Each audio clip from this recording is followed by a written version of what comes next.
موږ او تاسو غواړو له خپل خاوند سره کوروالی وکړو یا وغواړو مینه ورسره وکړو یا محبت ورسره وکړو، باید څنګه وکړو؟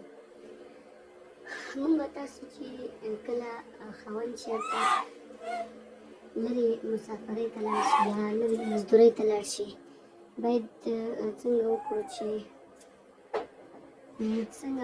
چې له خپل خاوند سره خبرې وکړو یا څنګه وکړو.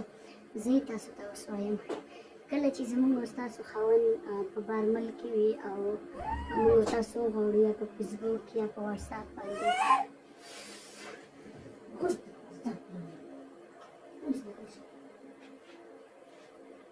کله چې وغواړو ورسره خبرې وکړو، نه باید موږ او تاسو داسې نه، باید له خپل خاوند سره ښکاره ویډیو کال خبرې مو ورسره باید وکړو، باید ورسره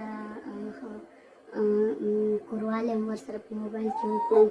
خو موږ او تاسو نه باید داسې وکړو چې له خپل خاوند ته ویډیو وکړو د کوروالي او ورته یې ولیږو. نه، موږ او تاسو باید داسې ونه کړو. که چېرته موږ او تاسو خپل خاوند ته د کوروالي په حالت کې ویډیو وکړو او ورته یې ولیږو چې وغواړو زموږ او ستاسو خاوند په شوق کې راشي یا هغه وغواړي له خپل لاس څخه زموږ د کوروالي لپاره کار واخلي، نه، ځکه چې دې کې رقم په رقم پېښې کېږي.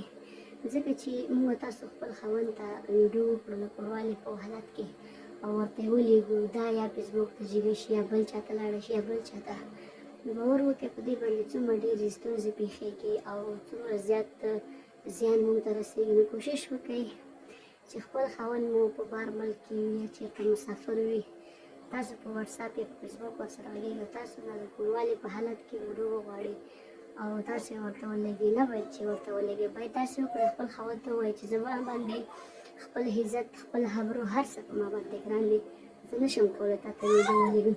که چېرته غواړې چې ما سره کوروالی وکړئ نو په ویډیو کال یې راسره وکړه او نه غواړم زه تا ته ویډیو ولیږم، ځکه چې که زما عزت لوټ شي دا ما دپاره ډېره سخته ده. نو سوال درته کوم خویندو چې کله هم له خپل خاوند سره کوروالی کوئ نو په واټساپ باندې یا په مسنجر باندې په فیسبوک باندې ورسره وکړئ، خو داسې مه کوئ چې هغه تاسو نه ویډیو وغواړي تاسو یې ورته ولېږئ، ځکه تاسو رقم پېښو سره مخ کېږئ.